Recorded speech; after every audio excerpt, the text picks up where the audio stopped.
ijoollee gadiin harkataa hulaafi cuftee nama firaa gallaalaadhaa utaalan.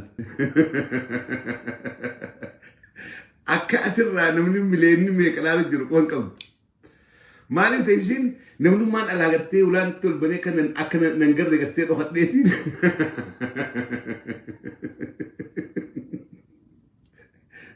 Dhokatteeti isiin daasii jirtee kadda. Qaamni kee isaan jallaa, isaan diriiraa, isaan irruu qabdaa osoo namni sin gaafatin baaftee as gubbatti nama afeeraa jirte jechuudha. Waan silaa namni qaaleessee horiin meeqatti bahee gabbarri meeqatti bahee waa meeqatti dhangalan israafitti fiddee as gubbatti hunoo an ta'asiin jalloodha, ta'asiin diriirtuudha, ta'asiin akkanaatii ibsuu jirti. Yoo hegeree qabaachuudhaaf teenye hegereen teessan maasisuudhaaf ta'a. Inni ormaa moo orma yoo maaluyyuu godhe siin jechuufan barbaade mubee kan biraa moo wanta siin jechuu barbaadu mucattii hin fidiniitii galgala ijoollee warra suuraa intala kanaatii fi viidiyoo sana yookaan immoo suuraa isaa namichaa wajjiniin ciiftee jirtu sana hojjetanii maxxansanii jara fidi. Maaliif jettu? Wallahi summa wallahi nan beeka. Viidiyoo kana akka uummanni waraabbataa nan beeka waraabadhaa. Yoo uummanni koo fidi jedhe yoo jarri dhufuu didan sagalee jaraatiif suuraa jaraatiin ani TikTok irratti Facebook irratti gadhiisa maaliif? Intalli isiin an baangaalii wajjiniin hin jiru suuraa koo biraa kaasaa jettes dhufte isii sana sagalee isii dhageenye nu gaha. Wantin an qixxa kootti wantin irraa barbaadu hin jiru intala kanarraa. Kan hin barbaadu ijoolleen viidiyoo sanaaf suuraa kana wal bira kahanii maxxansan jaratu dhufuu qaba. Maaliif akka hojjetan ammas ta'u ijoollee keenya kan dhiira keenya warra shamarran.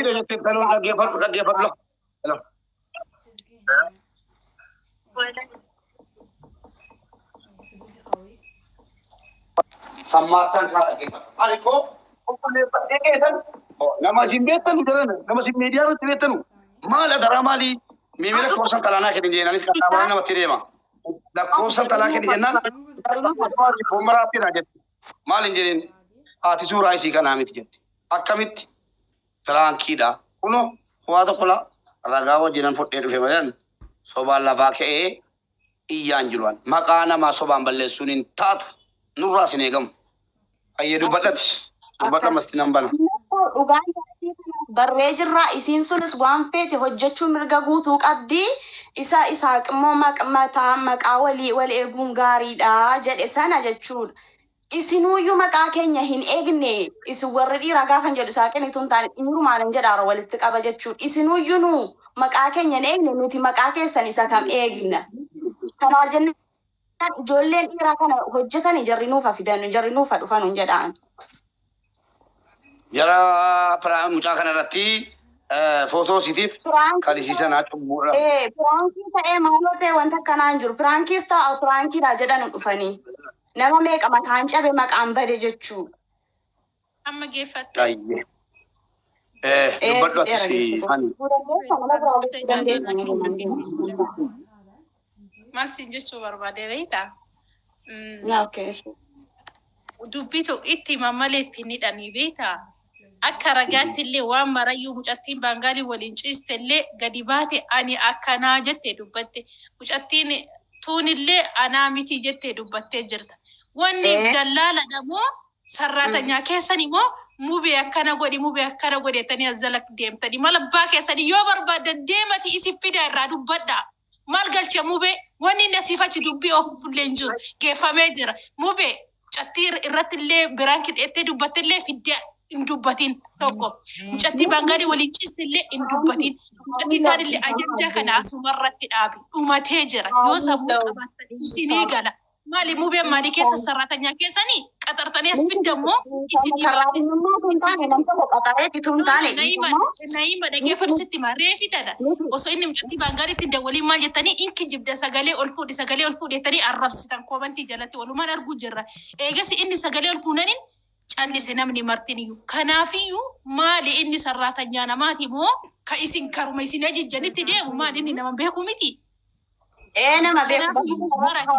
Dhugaa jirtu gadi baastee jirta. Dhageeffadhu sitti dhugaa jirtu gadi baastee jirta. Uummanni Oromoo ajandaa akkamii akka barbaadnu ajandaa maalii barbaadu jira guyyaarra maal akka afarsan jechuu deemamee jireenya keessan of jijjiira ajandaa namaaf fudhatanii gulufuuf hin deemina keessattuu shamarran mubaarak dubbileen baay'isinatillee dubbileen dheeressin ammallee mucattii biraaf di ajandaa biraallee nutti dheeressin waa'ee kana cufi dhugaan rabbi baatee jirti mucattiin aana ka Bangaalii waliin ciiseettee dubbattee jirti tuunillee dhugaa isii bahee jira wanni akas keessa deemtanii dubbii asifachi marqanuuf tokkollee hin jiru dhaabatee jira mucattii sa'aatii kanatti nuufi mucattii sa'aatii kan maal ragootan kabiraanki dalaga jettullee kabiraanki kana hojjetan nuufa fiduudha anatu ishii anatu biraanki dalaga yoo jette maal gochuu ni wedda maal gochuu ni wedda dubbii baay'isuu fi ammallee mucattii nuufa dhuftu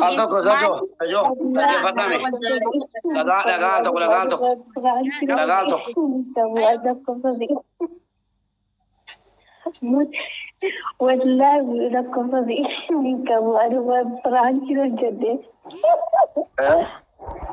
والله لكم فضيح منكم صوبه ميدي وانتجي سغله هوندنا كيفچون بربادو لكوسا سين قبوان والله برانكي نجت ربنا فريسو جت كان وجدت انت ما غرباده انت لا سيغنا تجل قبد بوتي بوست جول اوكي mani gowwan kun siif yaadati mitila yeroo ati osoo video naima dhaggeeffadhu osoo isaan kun gadi baasee ammallee waan biraa fide gubee maka isin arrabsitan achi deemtanii kana gowwaa kun mindaan kafalamaat hin jiru akka sila quba itti keessatti ijoolleen dhufanii akkana jedhu shamarraa sataatu dhiira jechuudha maqaballeessii nurra kan bahanii waan hojjetaniifis haa himanu kan eega sil harkatti keessa jaallattee hojjetaa jirta malee mu beekana namni si dirqisiisees miti miindaadhaanis miti yeroo tokko mooraalii namaatu caala malee miindaanumaa miti kan haaniin miindaadhaa fi miindaadhaan hojjetaa jirta kan jette namummaatu caala mooraalii nama tokko inni cabee jedhe mooraalii nama sanaa ol kaasuuni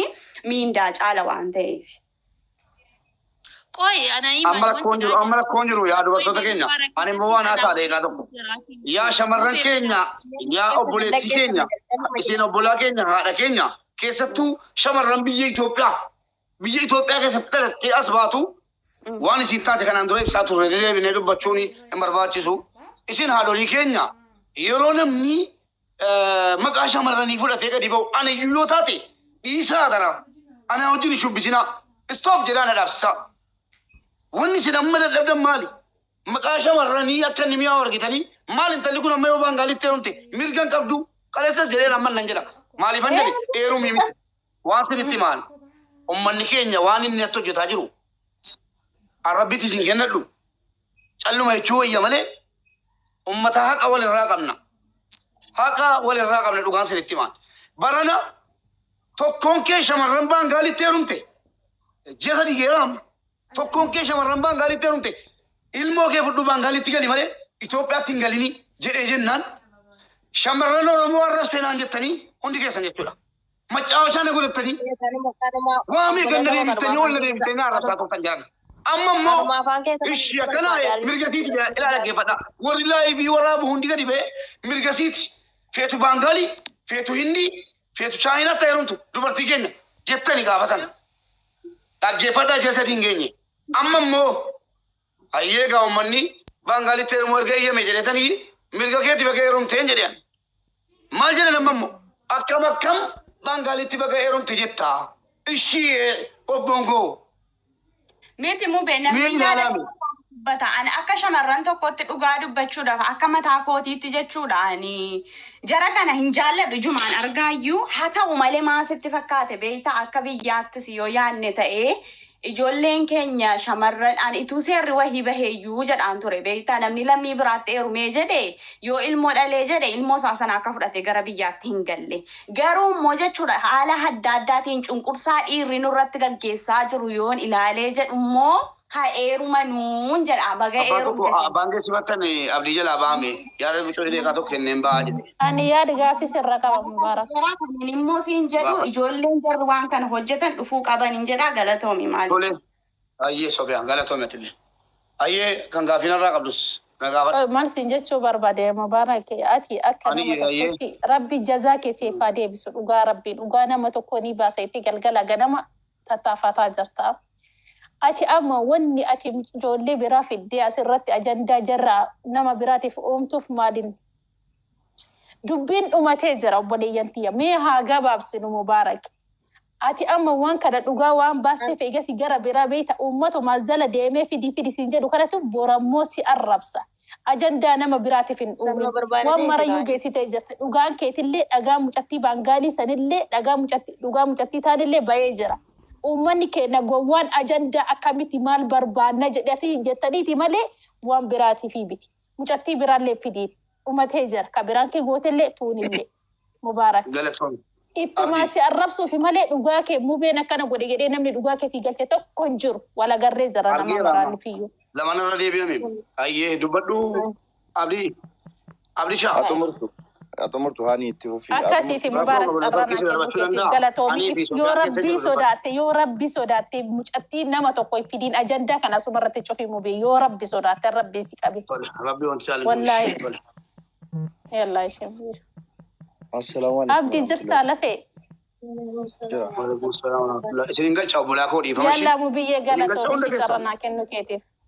Ayyee ulfaadhu hani. Isin galcha obsaa taraadhaan isin galcha galaa laala nama gastiira nama ergatee jiru.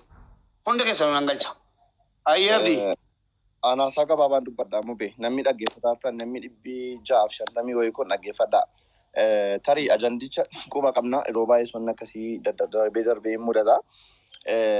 Waa'ee mubee irraan eegal mubeen yeroo baay'ee yeroo namni Liibiyaa keessatti lukkirraa muramuudhaa jedhee tumamu yeroo namni maal jedhu nama meeqa boo'ee birrii kadhatee nama meeqa hidhaa keessaa baasaa ture. Wantoota yeroo namni Gibxii keessatti du'u biyya garaagaraa keessatti du'u wantoota garaagaraa gochaa ture ana caala hin beektu hundumti keessanii. Kana galata namaa galchuu hin dagatina. Darbee nan jechuu barbaadu waa'ee ajandaa dheengaddaa kanatti mubeettis dogoggora samii maan deema. Isinittis dogoggora keessanii maan deema warri na dhaggeeffataa jirtan hunduma keenyaaf akka barnoota ta'uuf jechuudha. Wanni kun yeroo raawwatu tokkoffaa ijoolleen keenya shamarranii ana obboleettiin qaba. Nama obboleettiin qabne immoo haadha qabdu.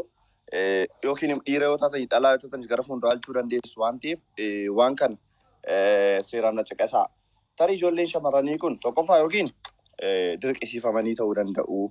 Lammaffaa yookiin karaa garaagaraa ijoolleen keenya shamarranii baay'ee miskiina baay'ee ispeeshaalii ijoolleen Oromoo miskiina waan xiqqootu isaan gowwoomsa jechaadha. Kanaafuu tarii miskiina gowwoomfamtee ta'uu danda'a. Darbee immoo jaalalas jaallattee ta'uu danda'a.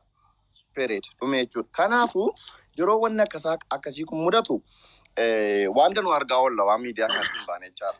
Dogoggoruu dandeessu. Dogoggora ishee kana dogoggora ishee caala kan dogoggoraa jiru eenyu nu warra miidiyaa kanarratti. Nus miidiyaa kanarra jiru maal dogoggoraa jirraa waan arganne kana qabannee faana fiigu tokkoffaa laal viidiyoo yookaan suuraan ishee sun ala bahee sooshaal miidiyaatti maxxanfamu carraan intala kanaa maali? Intala kana maal fayyadaa jirraa sitti? Maali faayidaan intalli kun argatte? Intalli kun ikkoo lubbuu ishee balleessuu dandeessi. Gamoo sanarraa koo of darbachuu dandeessi. Mirga isiiti baay'ee kana gochuun maalii fi tarii dogoggortee yookiin jaallatte waan Mirga isiitiin jeena bibi.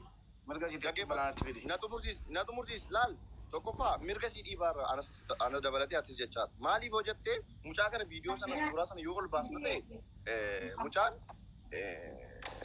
dogoggoraa waan sana raawwatte already dead. Kanaafuu mucaan sun yoo lubbuu ofii balleessite numatti itti deebi'ee borboo'uu danda'a jechaadha. Kanaafuu ijoolleen keenya shamarranii waan akkasii kanarraa xiqqoo otoo of eeggattanii baay'ee barbaachisaadha. Wallaahi tarii maatiin baadiyyaa keessa jira.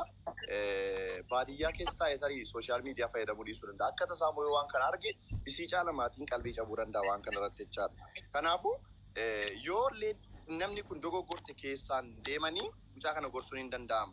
Mucaa kanatti deemanii asoosisuu hin danda'ama. Garuu mucaan kun barbaaddee maqaa ijoollee keenya shamarranii balleessuuf ta'e ishiinuma balleessuu hin danda'amu. Kana dhuma salphaa. Ishiinuma balleessuu hin danda'amu. Sababa mucaa kanaa shamarran Oromoo ijoolleen keenya Oromoo arrafamuu hin danda'an. Ijoolleen mataa ol qabanii ija namaa keessa ilaalle baay'ee isaanii beekan. Ijoollee ol qabanii ija namaa keessa ilaalle. Ijoollee gadi ba'anii illee yeroo boqonnaa isaanii hin arganne kan mana madaamii keessa taa'anii hojii hojjechaa oolan. Sababa immoo ijoollee akkasii kana ijoolleen shamarranii keenya baay'ee isaanii arrafamuu hin qaban.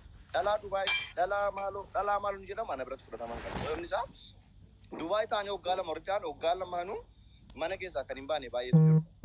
Warri nuti beeknu baay'een jechaadha. Sababa nama tokko lama ammoo waan akkasii jedhanii ijoollee keenya hunda arrabsuun sirrii natti hin fakkaatu darbee sababa intala kanas immoo fayyisuu yoo barbaanne dogoggora seeraa deebisuu yoo barbaanne yoo isheen dogoggoraan itti galtu keessaan deemnee gorsuutu nurraa eegama.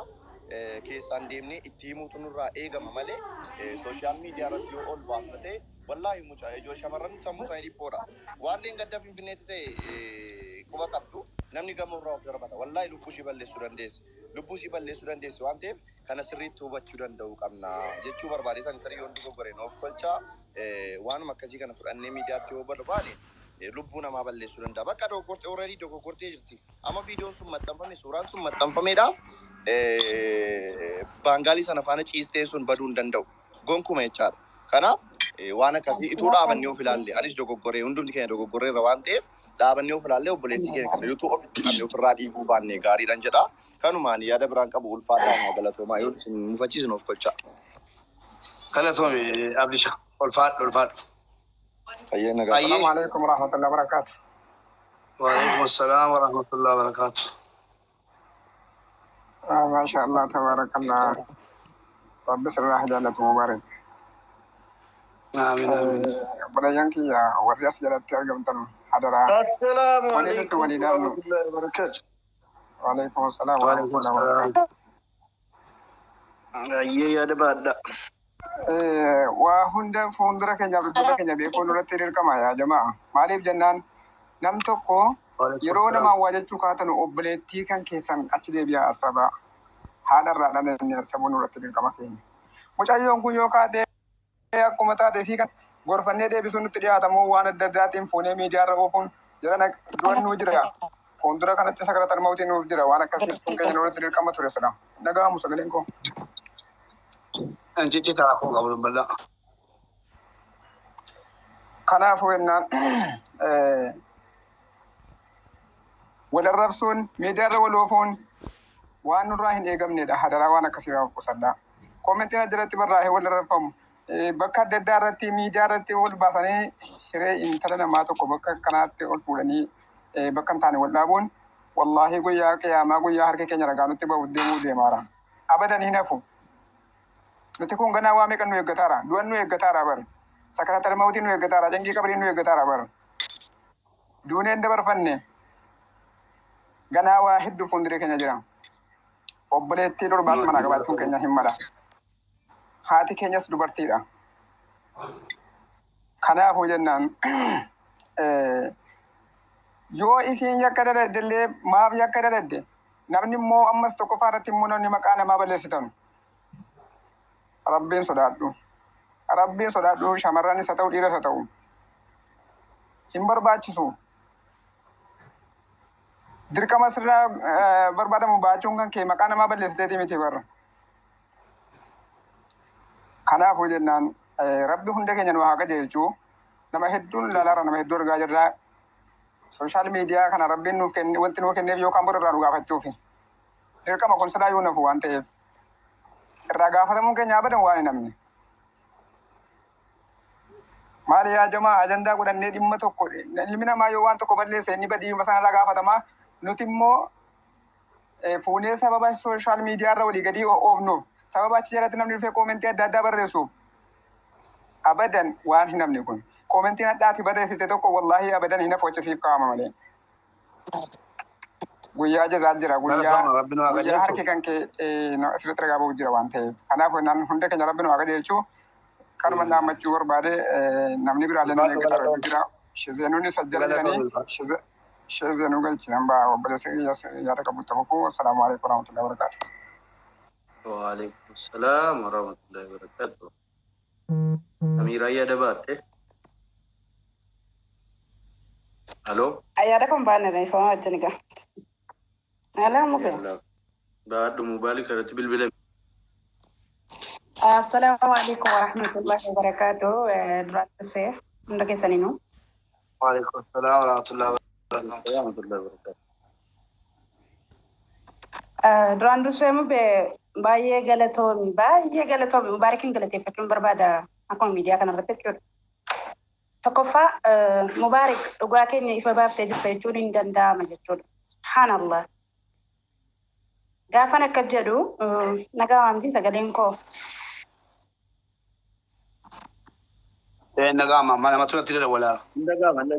Assalamualaikum warahmatullahi wabarakatuh. Ya ada kita nanti ufo.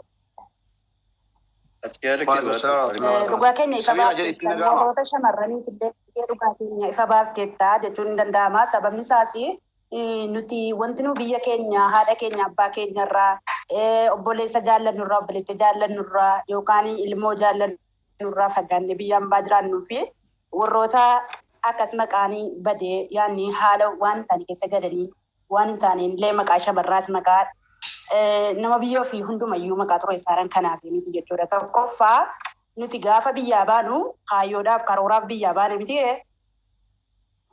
ilmi namaa tokko biyya isaarraa kan inni bahuu fi duuriyyoomeen jiraadhaa baalagoomeen jiraadhaa haala fedheenani yoo qaamni natti tole yoo jireenyi natti tole haala fedhe ta'een jiraadha jedhee utuu biyyaa bahuu hin taane maatii koon jijjiiraa jireenya koo tokko wayyeessa jedheeti kan inni biyya ofirraa bahu jechuudha.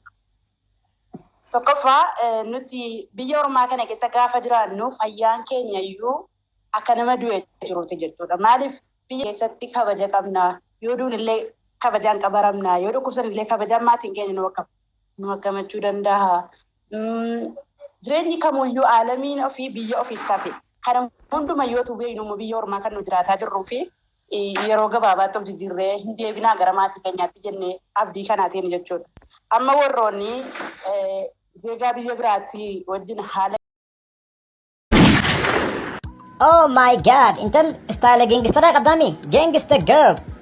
Laga intal sila ati dachi taate, sila khadura dongora ta'u ana, sila ati bishaan taate, dura haqurtumme ta'u ana, sila ati jimaa taate ho, dura luqataa qaatiraa buluqa ta'u ana. Wow, nuwa bareedan tal. Sila ati qoraan taate, khadura kibita ta'e sigubee daaraa sigodo ana, qorraffee mudina qabata. Matiyaasi qoraan qorraffee goggogaa mataa buqqee. Mana jireenyaa